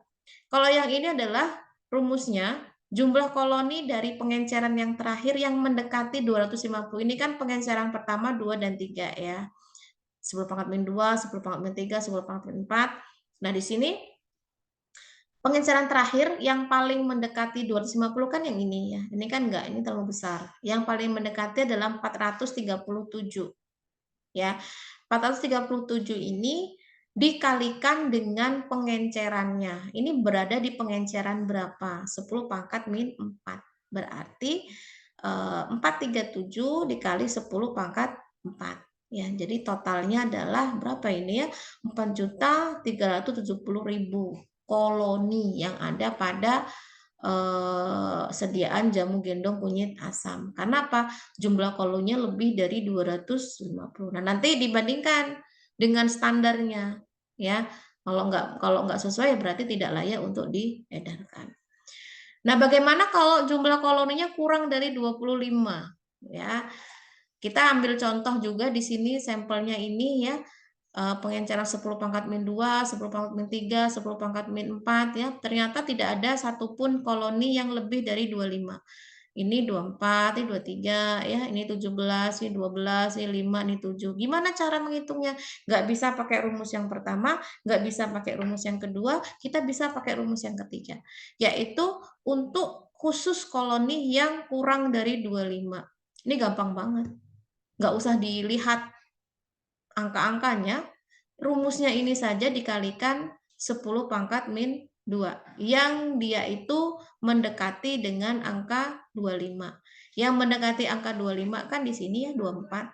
Nah, 24 ini di pengenceran 10 pangkat min 2. Berarti kurang dari 25 dikali 10 pangkat min 2. Kenapa 10 pangkat min 2? Enggak 10 pangkat min 3, enggak 10 pangkat min 4?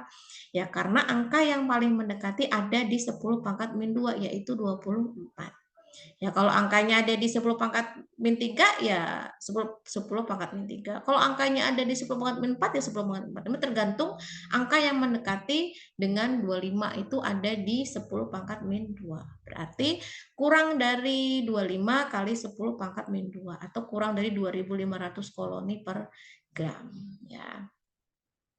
Nah, itu jadi silakan dari hasil praktikum video tadi, mana yang bisa kalian gunakan? Rumus 1, rumus 2, atau rumus 3. Ya. Nah, sekarang saya menjelaskan satu lagi untuk pembulatan, aturan pembulatan. Untuk angka koloni, ya, khusus untuk angka koloni, ya. Jadi yang dilaporkan itu ada 2 digit yang pertama. Ini yang menjadi pangkalnya. Sedangkan digit yang ketiga ini nanti bisa berubah. Makanya yang diperhatikan adalah digit yang ketiga, ya. Nah, yang ketiga ini kita lihat. Ini kan 6. Apakah dia mengikuti aturan 1, 2, dan 3? Kalau angka 6 ini di antara 1, 2, 3, dan 4, berarti harusnya dibulatkan menjadi 0. Tapi angka depannya tidak berubah. Contoh, 472, ya, jadi 470. Kan 2 ini di antara ini.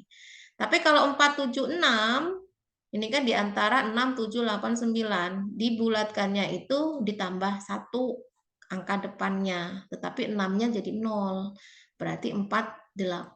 Jadi 48.000 koloni. Jadi ininya nggak dihitung lagi karena 6 ini masuk ke dalam syarat ketentuan pembulatan aturan yang kedua, ya. Gimana kalau angkanya 6, 7, 8, 9 itu dibulatkan menjadi 0.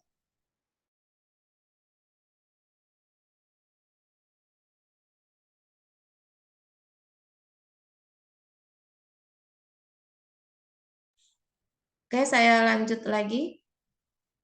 Jadi kalau semisal ini dibulatkan, ya, jadi dia menjadi 480, ya, karena kan kalau dilihat 7 ini masuk ke dalam angka 6, 7, 8, 9 ini. Nah, silakan dibaca-baca lagi dari angka yang kalian peroleh dari perhitungan hasil praktikum tadi, itu masuk ke dalam aturan pembulatan yang mana, ya, 1, 2, atau 3. Nah, kalau 3 ini angka tengahnya 5, ya. Kalau angka tengahnya 5, kita lihat dulu aturannya seperti apa. Jadi kalau jika dibulatkan angkanya genap, ya, ini untuk angka genap yang di depannya 5 ini adalah angka genap, maka dibulatkan menjadi 0, angka depannya tidak berubah. Contoh 425. Nah, ini kan 5, ya. Angka depannya kan 2. Berarti ini genap. Berarti menjadi 420. Sedangkan kalau ganjil, ini ya, di depannya 5 ini angkanya 3, ya berarti dibulatkannya menjadi tambah 1. Jadi 435 menjadi 440, ya. Nanti silakan dihitung dulu, ya, hasil praktikum kalian berdasarkan apa yang sudah kalian simak di video tadi. Itu tentukan dulu itu masuk ke rumus berapa, 1, 2, atau 3. Kalau sudah silakan dihitung. Nanti hasilnya itu bisa kalian bandingkan, ya. Ini saya coba buka sedikit untuk yang aturan ini, ya, pedoman BPOM-nya, biar kalian nanti bisa membaca.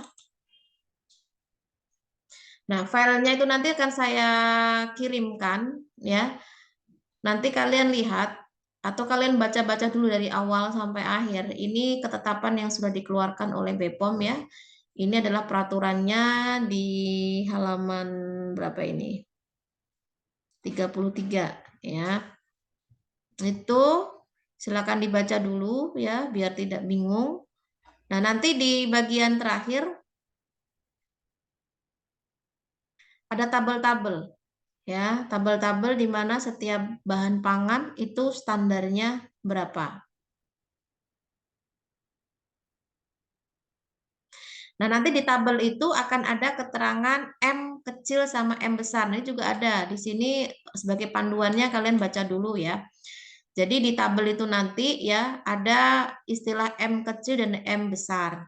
Jadi M kecil itu adalah batas mikroba yang dapat diterima, yang menunjukkan proses pengolahan limbah, pengolahan pangan itu telah memenuhi cara produksi pangan olahan yang baik ya. Nah, kalau yang M besar ini berarti dia melewati batas maksimal mikroba, berarti sudah tidak layak untuk digunakan. Nah, ini saya langsung saja ke tabel-tabelnya ya. Nanti silakan tabel-tabelnya ini kalian baca, lalu cari ya, cari produk kalian itu masuk ke kriteria yang mana ya.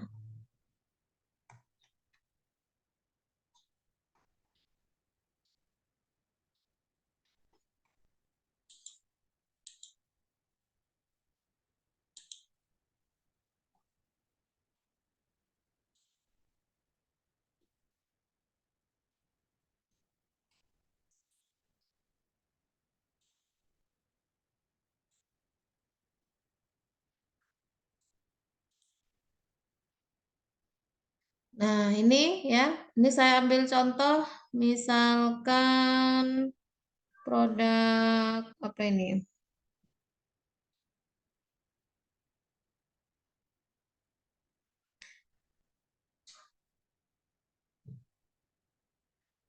Nah, ini contoh-contoh aja ya. Di sini buah beku, ini contoh ya. Ada produk buah beku. Ini cara membacanya kan ini ada jenis mikroba ya. Buah beku itu jenis mikrobanya itu ada Salmonella, ada E. coli. Kemudian kalau buah kering itu ada pengujian ALT, E. coli, kapang dan kamen. Nah, kita lihat yang ALT-nya. Ya, kalau contohnya adalah buah kering, berarti buah kering ini untuk M kecil sama M besarnya yang masih bisa ditolerir itu 10 pangkat 4 koloni per gram. Ya, ini masih bisa ditolerir. Artinya masih ada dalam kisaran aman. Tapi kalau sudah 10 pangkat 5 berarti ini sudah batas maksimalnya. Artinya kalau sampai hasilnya itu lebih dari 10 pangkat 5 berarti sudah tidak layak untuk dikonsumsi. Ya. Begitu pula dengan produk-produk yang lain. Nah, serbuk jahe pada praktikum tadi itu masuk kemana? Nah, itu nanti sekalian silakan dibaca ya. Karena dalam hal ini ada yang spesifik, ada yang secara umum. Ada produk fermentasi, ya, ada sirup, kemudian ada coklat, ada produk kakao, ya, itu coklat tadi itu, ada permen, ya, ada kembang gula, kemudian ada nugget, ya, ada tepung, kemudian sereal, pasta, dan lain-lain. Ya. Jadi silakan nanti dicari, nanti saya sharekan untuk filenya ya, bisa kalian baca dulu satu persatu untuk bisa menyimpulkan dari hasil praktikum kalian itu sesuai atau tidak ya dengan ketentuan dari BPOM.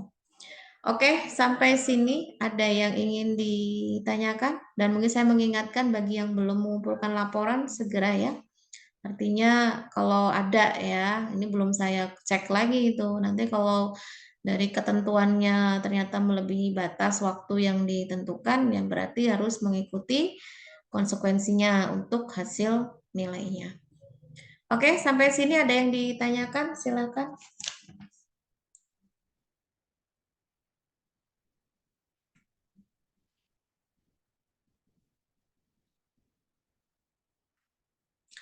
Kalau tidak ada, mungkin sedikit bisa saya tahu apa sih yang kalian pahami ya, tidak mesti harus banyak terkait ALT itu apa.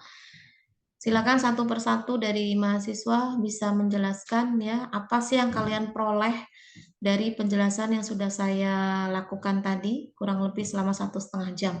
Ya, silakan yang pertama coba Desak Made Widiari. Apa yang Desak Made dapatkan dari materi yang sudah saya sampaikan? Silakan.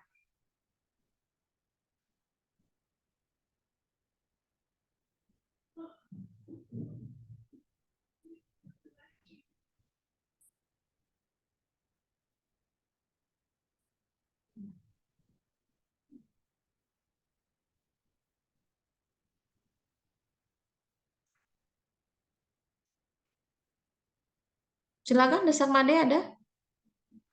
Ada Ibu. Ya, Baik. silakan. Apapun yang dipahami ya berkenaan dengan ALT yang sudah disimak tadi. Ya, jadi ALT itu sendiri adalah angka lempeng total, Bu. Atau disebut juga total plate count, yang merupakan metode untuk menghitung jumlah mikroorganisme yang ada di dalam makanan maupun suatu produk farmasi lainnya. Metode tersebut itu biasanya sering digunakan karena uh, koloni atau mikroorganisme yang tumbuh itu harus uh, tidak harus dilihat hanya dengan menggunakan mikroskop gitu, Bu. Jadi makanya adanya uh, angka lempeng total ini gitu. Terus ada beberapa uh, prosedur yang dilakukan seperti pengenceran kayak gitu, Bu. Udah, Bu, cukup. Oke, kemudian Vivi silakan.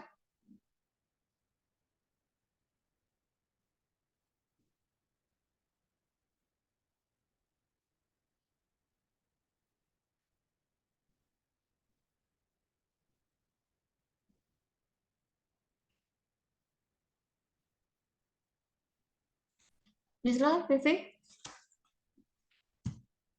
Ada, Vivi? Iya, Bu.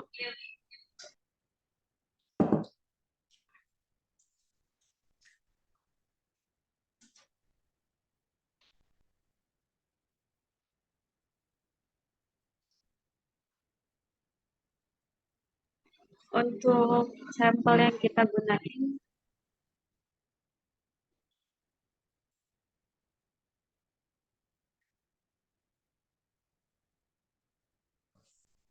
Loh, malah hilang. Ya sudah, ini dulu. Putus Sukma, silakan. Ibu maaf ini Vivi pakai HP-nya Putu, HP Vivi sinyalnya hilang. Oh ya, boleh boleh. Terus prosedur yang kita gunain itu menggunakan pour spread, jadi menggunakan 4 tabung. Dari tabung pertama, ntar kita mengambil sampel untuk tabung yang kedua, setelah itu tabung yang kedua untuk ketiga, dan begitu seterusnya sampai tabung keempat. Setelah itu kita juga harus memastikan bahwa alat-alat dan juga media yang kita gunakan itu steril sebelum melakukan uji percobaan.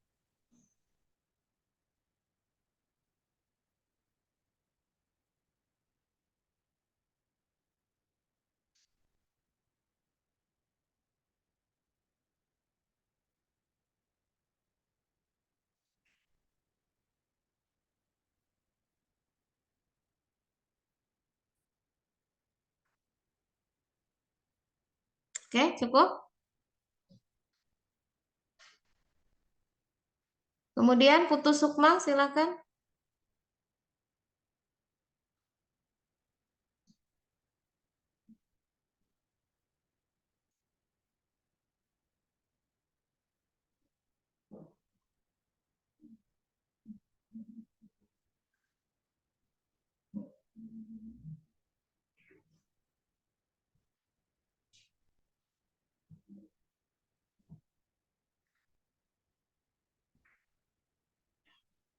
Putus Sukma?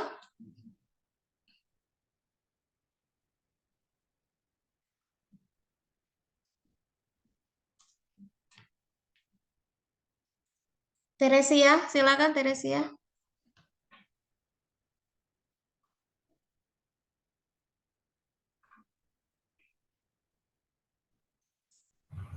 Maaf Bu, tadi apa Bu ininya Bu? Silakan kalian bisa mengambil kesimpulan atau apapun itu berkenaan dengan perkuliahan praktikum kita ya, yang judulnya tentang ALT. Apapun yang kalian tangkap dari apa yang sudah disimak tadi.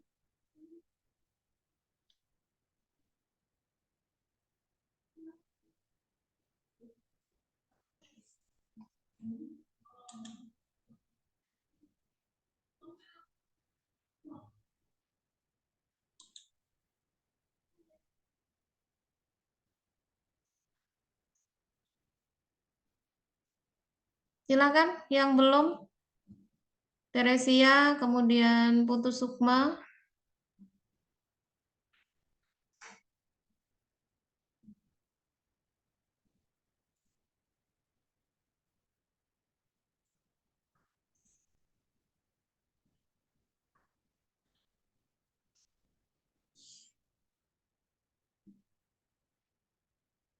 Kok tidak menyahut?